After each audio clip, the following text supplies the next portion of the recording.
Hi, my name is Garric Vosloo. This is Functional Medicine Fast Track, and what we're doing today is just to bring you some more insights into how functional medicine works with those patients that you are seeing on a daily basis and they're just not getting better.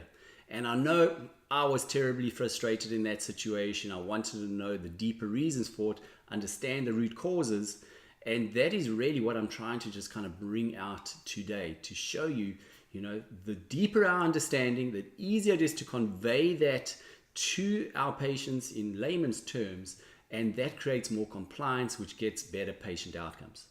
So what I want to speak today about is fundamentally about anabolic versus catabolic states.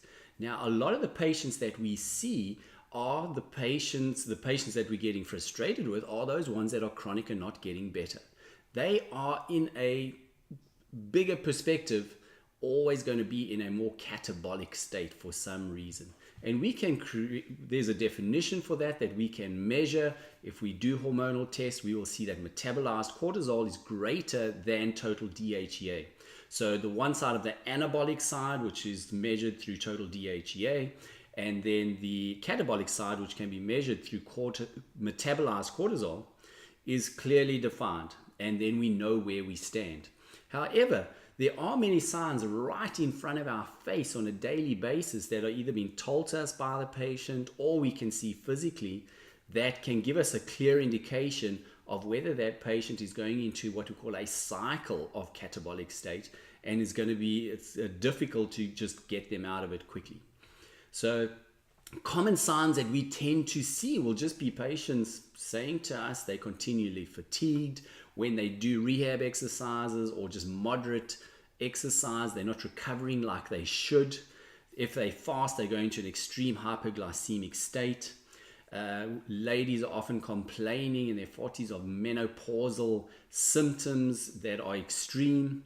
Brain fog becomes an area that we see quite often. And at work, patients will complain that when stressful times come up, their symptoms get a lot worse, a lot quicker, and they're unable to bounce back.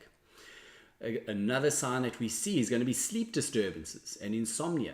Patients unable to fall asleep because cortisol is either too high in the evening or it is peaking too early on in 4 or 5 o'clock in the morning, and they're waking up early.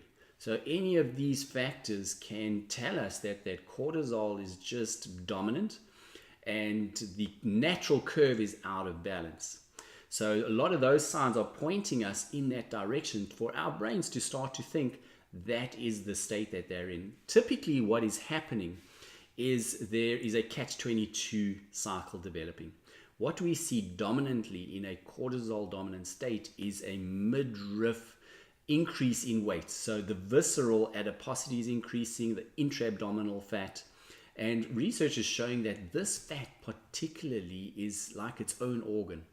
And when it's its own organ, it's producing its own hormones, its own inflammatory cytokines, its own chemicals that really do us no favor. They keep us in an inflammatory state. And for many reasons, this is going to just keep a patient from not getting better. Because what we want to do is ultimately create a balance of inflammation, oxidative stress, and immune function.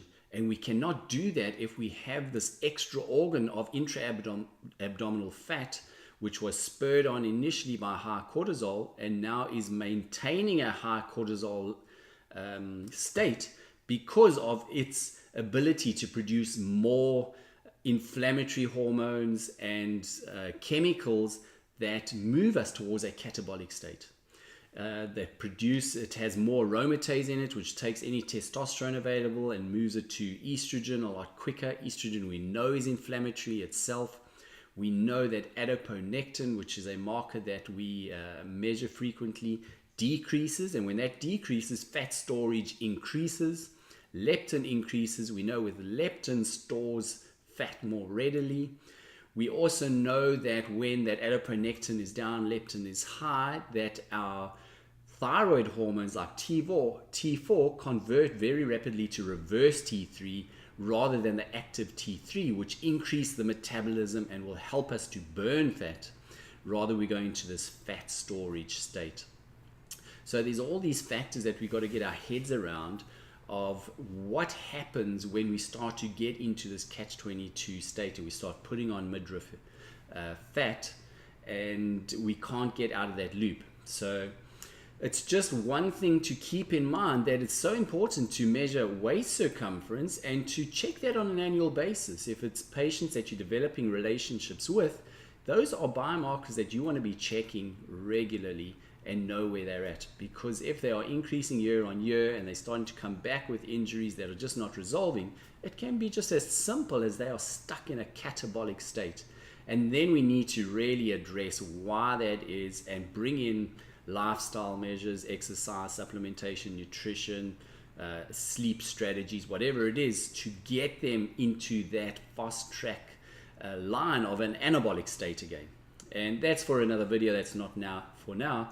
But I want you to get your head around, first of all, understanding that you can't just be treating the knee, the shoulder, or the ankle without looking at the body on the whole and asking all these other different questions, and then understanding what they relate to, and then understanding what keeps fueling that.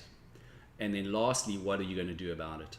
So this is kind of the systemized approach that we use in functional medicine to understand, fast track, build a relationship with a patient, explain to them, build compliance, and get better patient outcomes. So I hope that's made a bit of sense. I'm just running through and creating more intrigue in yourself that you want to learn more in functional medicine. I can't teach you everything in 5 minutes, but it's certainly what I'm just trying to do, is to show you that there is more to learn.